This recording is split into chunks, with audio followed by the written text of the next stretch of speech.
word of advice sa mga fellow low carbers ko. Kailangan natin magbanat ng buto, no?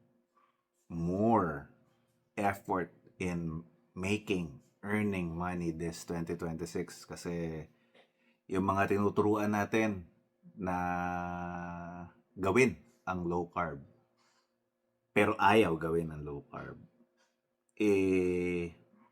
in the future sa atin din manghihingi yan, no, ng pang-address, pang-treat sa kanilang diabetes, hypertension, CKD, dialysis, at kung ano-ano pa mga sakit. Sa atin din yan papa-Gcash. So, kailangan natin magbanat ng buto lalo, no, para sa kanila.